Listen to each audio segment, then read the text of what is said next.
Salut, c'est Trado, je suis content de vous retrouver pour la mise à jour de l'indice parisien. On va commencer par un petit point sur les fondamentaux et on gagnait presque 1,5% en séance vendredi avant que de bien mauvaises nouvelles ne frappent les opérateurs, notamment l'effondrement d'Apple qui a déçu avec des résultats et des perspectives plus que mitigées. Apple décroche de 7% et cela ne peut m'éviter de penser au fait que nous avons augmenté, nous avons connu un cycle de hausse assez impressionnant depuis plus de 9 ans avec les GAFA, Google, Apple, etc., Amazon, et toutes ces entités ont déçu. Et quand on sait que ce sont ces entreprises qui soutenaient finalement la croissance de la bourse américaine, on se demande ce qui pourrait bien maintenant le faire. En tout cas, les marchés ont décroché en séance, donc avec une amplitude assez importante entre les plus hauts et les plus bas. Heureusement, on termine en territoire positif parce on gagnait 1,5% au moment où la nouvelle est tombée, mais en tout cas également les Américains, eux, ont terminé dans le rouge. Alors voilà ce que je vous propose pour l'analyse chartiste. On a notre zone de support ici. J'ai un petit peu retravaillé les couleurs pour que ce soit un peu plus clair. Donc les zones de support ici à 4860, 4930 pour l'instant tient. Je vous rappelle que l'objectif serait a priori, dans le sens où c'est classique, d'aller faire un pullback sur la zone des 5245, 5320. Cette zone a été cassée ici après avoir soutenu les cours. Donc un pullback là-dessus n'aurait rien d'exceptionnel. Entre temps, on a notre zone de résistance à 5086, 5206. J'avais pour objectif à titre personnel 5190, donc on ne l'a pas encore touché. Mon objectif reste 5190.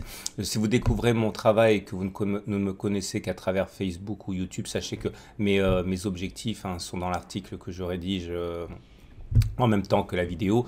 Donc 5190, on n'y est pas encore, mais on peut tout à fait envisager encore d'y aller. Je vous rappelle qu'on a fait un îlot de renversement. Ici, c'est une figure extrêmement puissante, caractérisée par un paquet de bougies séparées du reste des autres bougies par un gap. Vous voyez, bougie, gap, bougie, gap, bougie. Donc c'est un îlot de retournement. C'est une configuration extrêmement puissante qui m'a incité d'ailleurs à être plutôt haussier.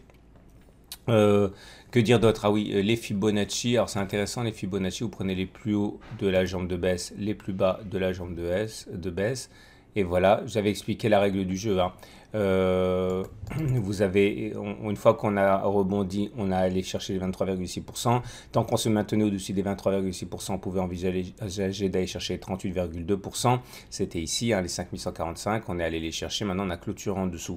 Alors, si on arrive à clôturer au-dessus des 38,2%, l'objectif serait d'aller chercher les 50%. Pour l'instant, étant donné qu'on a été bloqué par les 38,2% de Fibonacci, un retour sur les 23,6% de Fibonacci n'est absolument pas à exclure avant éventuellement de repartir. Et nous avons également une fourchette d'Andrews alors on avait d'abord une fourchette de chiffres, je vous rappelle, l'objectif a été atteint, vous voyez, un plus haut, un plus bas, un plus bas, enfin un plus bas, un plus haut, un plus bas. L'objectif c'était d'aller toucher la médiane, ça a été touché. Maintenant, on avait également une fourchette d'Andrews, et la fourchette d'Andrews, elle donne cela, donc un plus haut, un plus bas, un plus haut. Et vous voyez comme elle est merveilleuse cette fourchette parce que non seulement elle nous donnait très rapidement, très vite, très précocement l'objectif qu'on pouvait espérer, à savoir rallier la médiane, c'est le cas dans 80% des cas. Une fois qu'on l'a eu cassé, eh bien c'est bien le bas de la fourchette d'Andrews qui nous a empêché de sombrer.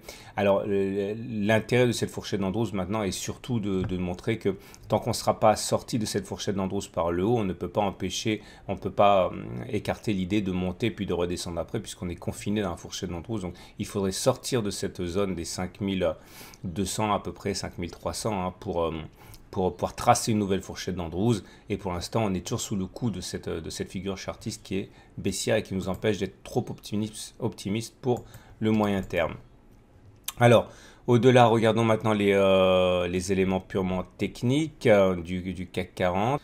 Alors, la première des choses que je voudrais dire, c'est un mea culpa en fait, et heureusement qu'une tradosorienne canal historique qui se reconnaîtra me l'a signalé. J'ai oublié de signifier que le SAR avait été cassé. Vous voyez, quand on casse le SAR, vous le savez bien, hein, j'en parle dans mon module de formation également sur la gestion du trade. Il est exceptionnel qu'on n'aille pas plus haut quand on casse le SAR. Le SAR a été cassé ici, les petits points rouges sont devenus verts et donc il était relativement, on va dire statistiquement probable que l'on aille plus haut. C'est ce qui s'est passé aujourd'hui. J'ai complètement oublié de le mentionner. J'enlève le SAR maintenant pour plus de clarté. On a également le fait que la M7 fonce au-dessus enfin au contact de la M20. Donc maintenant, il faut suivre de près le balai M7 M20. De deux choses l'une, soit on croise, on fait un croisement faible M7 M20 et là effectivement on croise la M7 qui monte, la M20 qui descend, ça croise et on a un risque accru de retour rapide sur la M20 avant de repartir vers le haut. Vraiment, on retourne sur la M20 assez rapidement. Donc là, si on devait avoir un croisement M7 M20, on aurait sans doute une hausse puis un retour sur la M20.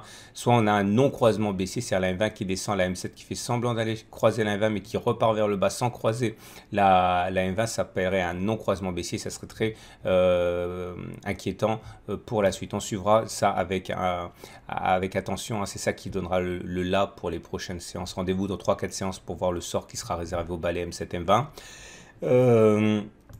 J'aimerais également donc bien sûr parler des autres indicateurs techniques. Le momentum maintenant est positif, donc on va dire globalement neutre, hein, parce qu'on est quasiment à 0, mais en tout cas c'est plus baissier. Le RSI est presque à 50, donc j'ai mis baissier parce que voilà, on est en dessous de 50, mais c'est surtout neutre, on est proche de 50. Le MACD vient de croiser son signal, ça c'est une bonne chose aussi.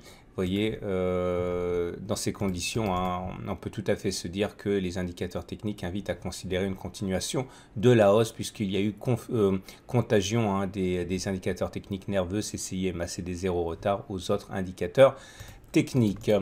Et on va terminer avec l'Ichimoku. Et l'Ichimoku n'apporte rien de neuf, hein. Je vous rappelle que la tendance elle est baissière pour l'Ichimoku. Le nuage est descendant, on est en dessous du nuage. La Ginspan est en dessous des cours. Tout ça, c'est baissier. Prochain challenge, réussir à passer la Kijun, ce qui ne sera pas une mince affaire. Voilà, je vous invite à regarder sur le site 1. L'article d'approfondissement, 2. Les matrices de trading pour lundi, 3. Également le programme, je vous rappelle, de la journée exceptionnelle à laquelle j'ai été autorisé de vous convier à la journée au coffre. Vous pourrez avoir des intervenants de tout premier ordre, hein, et encore une fois, ce sera le samedi 1er décembre et il ne faut pas louper ça, ça sera vraiment une belle réunion à laquelle vous pouvez donc vous rendre. C'est à Paris, c'est le 1er décembre. Voilà. À demain pour d'autres analyses techniques. Et n'oubliez pas de regarder l'analyse de moyen long terme qui est déjà sur le site, hein.